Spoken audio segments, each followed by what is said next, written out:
ચાલો મિત્રો, વાનેચા ફેમિલી વ્લોગમાં આપનું હાર્દિક સ્વાગત છે. આજે આપણે સરસ મજાની મીઠાઈની રેસીપી બનાવવાની છે મિત્રો. તમે પૂરેપૂરી રેસીપી જોઈજો, કારણ કે વિસરતી જતી વાનગીની આજે આપણે રેસીપી બનાવવાની છે મિત્રો. પહેલાંના સમયમાં જ્યારે તહેવારો હોય, સાતમ આઠમ હોય કે બીજા તહેવારો હોય, મહેમાન આવ્યા હોય, ત્યારે આવી મીઠાઈ બનાવવામાં આવતી હતી મિત્રો, જેનું નામ છે સરસ મજાનું બરફી ચૂરમું. આજે આપણે સરસ મજાના બરફી ચૂરમાની રેસીપી બનાવવાની છે મિત્રો. તો ચાલો તેનો સરસ મજાનો લોટ બાંધી લઈએ, અને મટીરિયલ પણ સાથે સાથે બતાવીશ. તમે જેટલો લોટ લો ભાખરીનો, તેટલો તેના કરતાં અડધી ખાંડ લેવાની છે મિત્રો, અને દેશી ઘીથી સરસ રીતે મોવણ દેવાનું છે મિત્રો. દેશી ઘીથી આપણે લોટને સરસ રીતે મોવણ દઈ દઈએ. જેટલું આપણે લોટ લઈશું તેના કરતાં ઓછી એટલે કે અડધી ખાંડ લેવાની છે, એ ખાસ ધ્યાન રાખજો મિત્રો. અને ગરમ પાણીથી દેશી ઘી અંદર થોડુંક ઉમેરીને લોટને બાંધશું મિત્રો.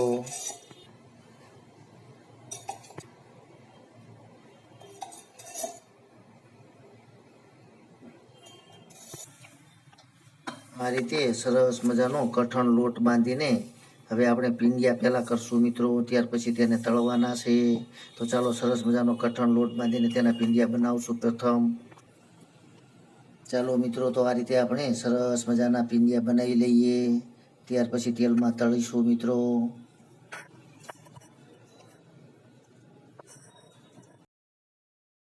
ચાલો મિત્રો, સરસ મજાના આપણા પીંડિયા તૈયાર થઈ ગયા છે. તો એને તેલની અંદર તળી લઈએ. તેલમાં સરસ રીતે તળવાના છે ધીમા તાપથી મિત્રો.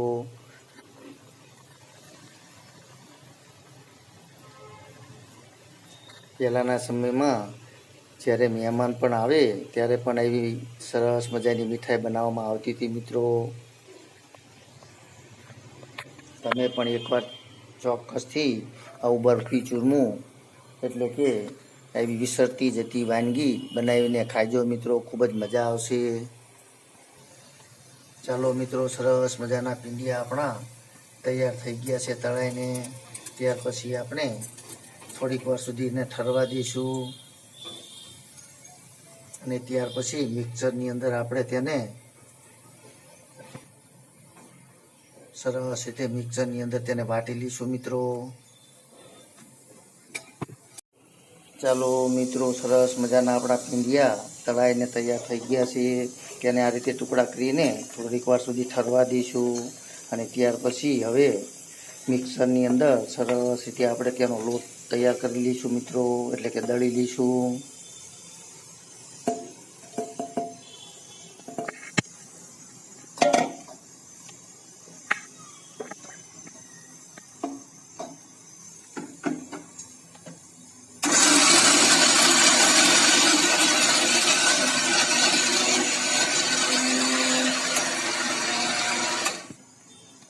તમે જોઈ રહ્યા છો મિત્રો, સરસ મજાના આપણા પીંડિયા મિક્સરની અંદર દળીને આ રીતે તૈયાર કરી લીધા છે મિત્રો.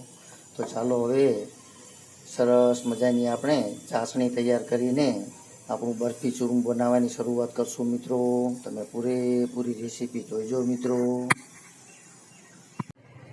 ચાલો મિત્રો, તો હવે સરસ મજાની આપણી ચાસણી તૈયાર કરી લઈએ. સૌપ્રથમ આપણે ખાંડ અંદર ઉમેરશું, ત્યાર પછી પાણી ઉમેરશું. તમને એનું માપ ખાસ કહી દઉં કે કારણ કે આપણે 2 નાની વાટકી ઘઉંનો ભાખરીનો લોટ લીધેલો છે મિત્રો, તેમજ 1 નાની વાટકી ખાંડ લીધેલી છે, તેમજ એના કરતાં અડધું એટલે કે અડધી વાટકી પાણી લેવાનું છે મિત્રો. અને એ રીતે આપણે ચાસણી તૈયાર કરશું.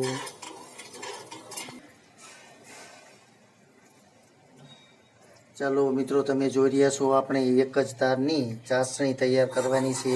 આપણી ચાસણી તૈયાર થઈ ગઈ છે. તો ચાલો એની અંદર આપણે પીંડિયા તળીને જે દળેલું છે તે અંદર ઉમેરશું મિત્રો.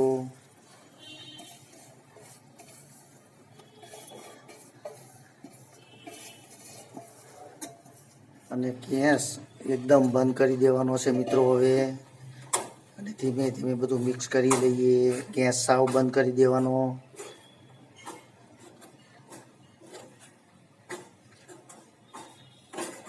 સરસ રીતે મિક્સ થઈ જાય એટલે આપણે થાળીની અંદર થોડું ઘી ચોપડીને ઢાળી દઈશું મિત્રો. તેની અંદર આપણે ગુંદરને અને કાજુને જે સાંકળીને રાખ્યા હતા તે પણ અંદર ઉમેરી દઈશું મિત્રો.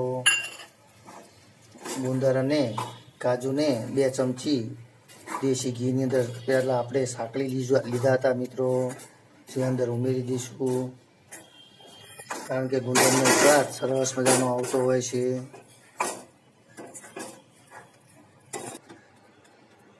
તો ચાલો મિત્રો, હવે આપણે થાળી અથવા તો કોઈ પણ વાસણની અંદર આ રીતે ઢાળી લઈશું.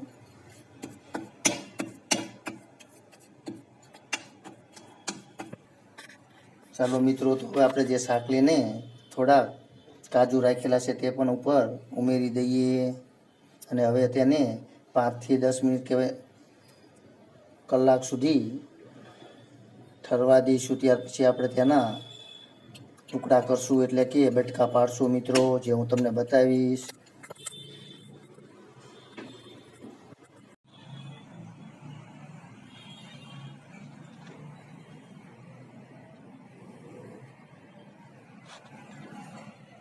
ચાલો મિત્રો, તમે જોઈ રહ્યા છો સરસ મજાનો આપણો બરફી ચૂરમું તૈયાર થઈ ગયું છે મિત્રો. જોતાની સાથે જ મોઢામાં પાણી આવી જાય તેવી આ વાનગી છે મિત્રો, જે અત્યારે વિસરી રહી છે. તો આપણી પાછળની પેઢીને પણ એકવાર આવી બનાવીને ચોક્કસથી બરફી ચૂરમું ખવડાવજો મિત્રો, કારણ કે હવેની પેઢીમાં પછી કદાચ આ આઈટમ હશે કે નહીં હોય. તો આપણે સાચવી રાખશું આપણી આ મીઠાઈને મિત્રો. એકવાર તમે ચોક્કસથી બનાવજો, કારણ કે ખાવાની ખૂબ જ મજા આવે છે અને બને છે પણ સરસ મિત્રો. તમે જોઈ રહ્યા છો સરસ મજાની આપણી આ મીઠાઈ છે મિત્રો. તો તમે એકવાર ચોક્કસથી બનાવીને બાળકોને પણ ખવડાવજો અને તમે પણ ખાજો મિત્રો. જે પૂરેપૂરી રેસીપી મેં સરસ રીતે બતાવી છે મિત્રો. હાલ તો વિસરતી જતી આ વાનગી છે, પહેલાંના સમયમાં ખૂબ જ લોકો ખાતા હતા. તો ચાલો મિત્રો, તમને મારી આ રેસીપી પસંદ આવી હોય તો ચોક્કસથી લાઈક કરજો, શેર કરજો અને સબસ્ક્રાઈબ કરજો મિત્રો. અને તમે આવી વાનગી બનાવીને એકવાર ચોક્કસથી જમજો, કારણ કે મોઢામાં મૂકતાની સાથે જ ઓગળી જાય તેવી સરસ મજાની આ વાનગી છે મિત્રો. જય યોગેશ્વર ભગવાન, જય માતાજી.